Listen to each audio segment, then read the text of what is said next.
এলাচ দিলাম, চা পাতা দিলাম, চিনি দিলাম সামান্য, একটু চা বানাবো কাকুর জন্য। না দেখেন, সিরিয়াস হওয়ার কিচ্ছু নাই। সিরিয়াস হয়ে কে কি করতে পারছে জীবনে? আসুন মজা করি, তবে এই মজা অনেক দূর যাবে। যুক্তরাজ্যে আওয়ামী লীগ সরকার পতনের আগে এবং পরে বা অতীতেও বাংলাদেশের সরকারগুলোতে যখনই ক্ষমতার পরিবর্তন ঘটেছে, আমরা দেখেছি বাংলাদেশ থেকে কিভাবে ক্ষমতায় থাকাকালীন টাকা পয়সা লুইটা পাইটা পৃথিবীর উন্নত রাষ্ট্রগুলোতে নিয়ে যায় এই দেশের কথিত মালিকরা। তো আপনারা জানেন যে আজকে আমাদের প্রধান উপদেষ্টা ডক্টর মোহাম্মদ ইউনূস তিনি যুক্তরাজ্য সফরে যাচ্ছেন। যাবার ঠিক আগ মুহূর্তেই বের হয়ে এসেছে চাঞ্চল্যকর কিছু তথ্য। অলরেডি টিউলিপ কিছুটা টেনশনে আছেন, ডক্টর ইউনূসকে চায়ের দাওয়াত দিয়েছেন যদি বিষয়টার একটা সমাধান করা যায়, কিন্তু বাকিদের কি ব্যবস্থা হবে? সাবেক ভূমিমন্ত্রী সাইফুজ্জামানের কি হবে বাকি আওয়ামী লীগের সেই সকল নেতা কর্মীদের যারা গেল 17 বছর অনেক টাকা লুটপাট করে অন্তত যুক্তরাজ্যে টাকা পয়সা জমাইছেন, আপনাদের জন্য দুর্দিন আসা শুরু হচ্ছে।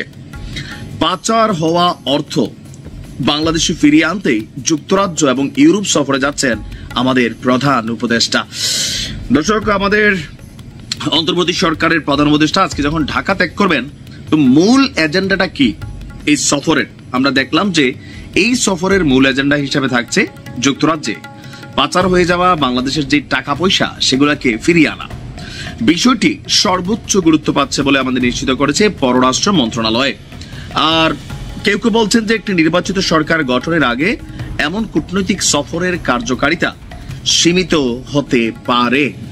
এখানে আমাদের সরকারের পক্ষ থেকে বলা হয়েছে যে যেহেতু দায়িত্ব গ্রহণের পর এটা এই প্রথম তার ইউরোপ সফর, এই সফরে যুক্তরাজ্যের প্রধানমন্ত্রী রাজা চার্লস সহ অন্যান্য গুরুত্বপূর্ণ বিভিন্ন প্রতিষ্ঠান এবং ব্যক্তিদের সাথে বৈঠকে মিলিত হবেন ডক্টর মোহাম্মদ ইউনূস।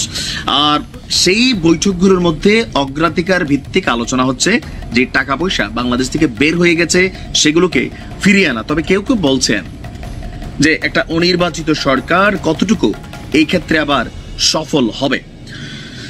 আর আমরা যদি দেখি আপনার ইতিহাস থেকে আমরা আসলে কি শিক্ষণীয় আছি, ইতিহাস থেকে শিক্ষণীয় হচ্ছে বাংলাদেশ থেকে যখন টাকা পয়সা বের হয়ে যায় এই টাকা পয়সাটাকে ফেরত আনা অনেক কষ্টকর হয়।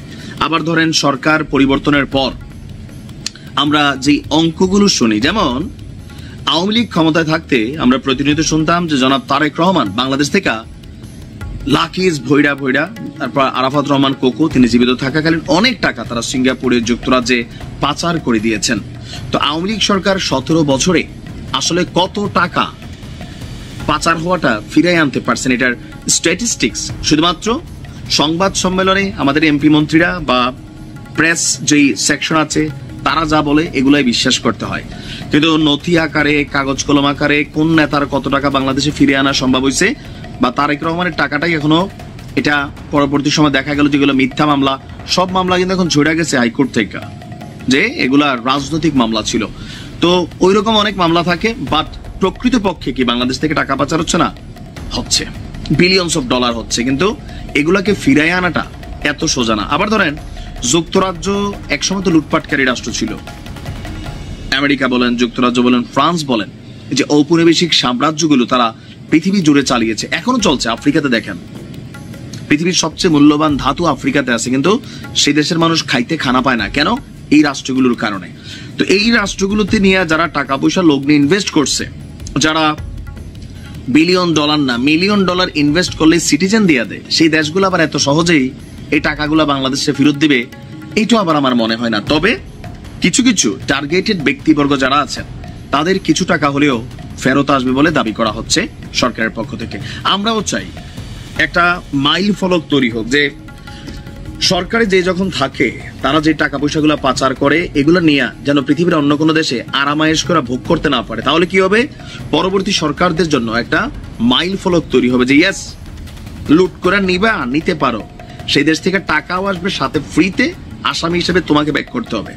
এরকম একটা এক্সাম্পল যদি ক্রিয়েট করা যায়, ফাইন, বেস্ট অফ লাক। আমার ব্যক্তিগত মতামত হচ্ছে এই পাগলামি চিন্তা শেখ হাসিনা এই মুহূর্তে ভুলেও করবেন না। নাম্বার 1, নাম্বার 2, ডক্টর মোহাম্মদ ইউনূসও তার শাসনামলে আওয়ামী লীগের এই প্রধানকে ফিরিয়ে এনে বিচার করা বা পরিস্থিতিকে কন্ট্রোল করা, এটা বড়ই অসাধ্য ব্যাপার হবে। কোথাও না কোথাও হয়তোবা অন্তরে থাকতে পারে যে না, আমার নির্বাচনের সময়সীমাটা পার হয়ে যাক, একটা রাজনৈতিক সরকারের হাতে দেশ তুলে দিই, তারপর বিচারিক প্রক্রিয়ায় শেখ হাসিনাকে ভারত থেকে ফিরিয়ে আনা হবে, বিচার টিচার করা হবে। দর্শক, অনেকদিন পর আবারও আলোচনায় শেখ হাসিনা। গেল কয়েকদিন আগে ভারতীয় গণমাধ্যম আনন্দবাজারে ফাটাক্যাস্ট ওরফে আওয়ামী লীগকে শেষ করে দেওয়ার দাবি বিভিন্ন নেতারা করে থাকেন যে একটা চক্রের কাছে শেখ হাসিনা বন্দী ছিলেন, জিম্মি ছিলেন। এই চক্রের বাহিরে তিনি কোনো কথা শুনতেন না, সিদ্ধান্ত নিতেন না, আর সেই চক্রের একজন প্রধান হতা হচ্ছে ওবায়দুল কাদের। তো শেখ হাসিনার পরে দলটির সর্বোচ্চ গুরুত্ব পদে থাকা এই ব্যক্তি ভারতের আনন্দবাজার পত্রিকায় কিছু বক্তব্য দিয়েছেন। তবে এই বক্তব্যে আমার কাছে মনে হয়েছে পলিটিক্যাল বক্তব্য। বাস্তবতা হচ্ছে শেখ হাসিনা বা ওবায়দুল কাদেরের মতো নেতারা জীবনেও আগামী 2-4 বছর বাংলাদেশে ঢুকবেন না, পরিস্থিতি তাদের অনুকূলে না গেলে। কারণ এখনো টোটালি প্রতিকূলে, আসলেই গ্রেপ্তার হবেন, বাকি এমপিরা রাস্তায় লাঞ্ছিত হবে, মব হবে, অনেক কিছু কিন্তু হবে। আর এই ঘটনাগুলায় সর্বসম্মতভাবে আওয়ামী লীগের বিপরীতে যারা রাজনীতি করে এক হয়ে যাবে। সো এই পাগলামি তিনি করবেন বলে আমার মনে হয় না। এখন তিনি আপনার বলছেন আনন্দবাজারকে দেওয়া সাক্ষাৎকারে যে শেখ হাসিনা শত শত খুনের মামলা মাথায় নিয়ে কবে দেশে ফিরবেন প্রশ্ন ছিল, কবে হবে তার বিচার। তো ওবায়দুল কাদেরের বক্তব্য, সবাইকে ধৈর্য ধরতে হবে। তিনি প্রতিদিন দেশের নেতাকর্মীদের সাথে যোগাযোগ রাখছেন, অনুপ্রেরণা দিচ্ছেন। এমনকি ঈদের দিন বিকেলে শেখ হাসিনার সাথে ওবায়দুল কাদেরের কথা হয়েছে, সুস্থ আছে। আর তিনি বলছেন যে তার বিরুদ্ধে মার্ডার কেস হয়েছে, ওয়ারেন্ট ইস্যু হয়েছে, তবে দেশ এবং দলের প্রতি তার আস্থা অনেকটা শক্ত।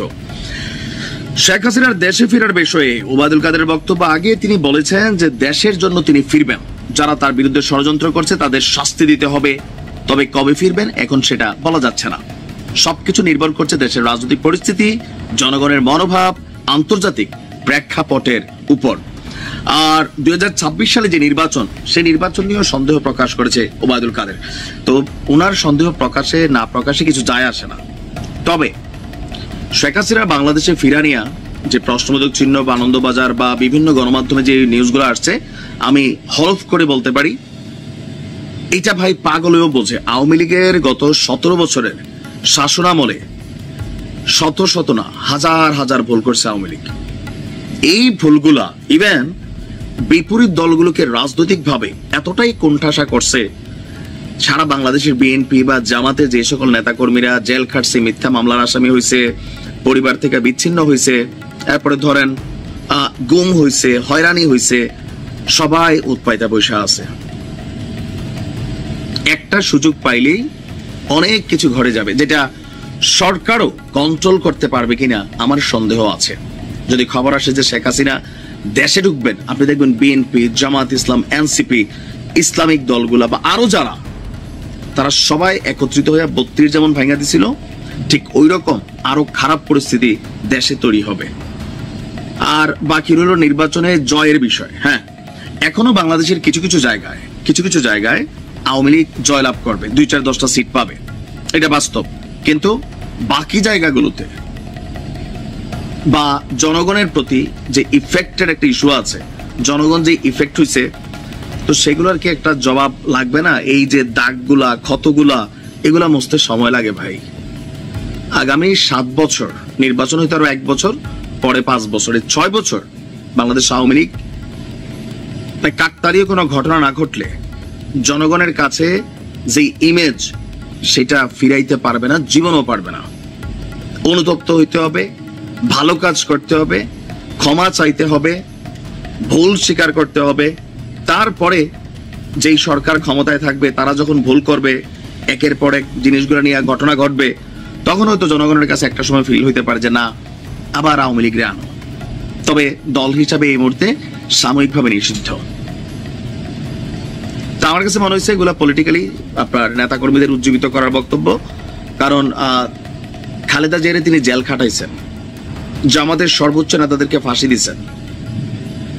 আর যেই পরিস্থিতি, ওনার জন্য এগুলা কড়ায় গন্ডায় অপেক্ষা করছে। আপনি চান আর না চান এগুলা ফেস করতে হবে।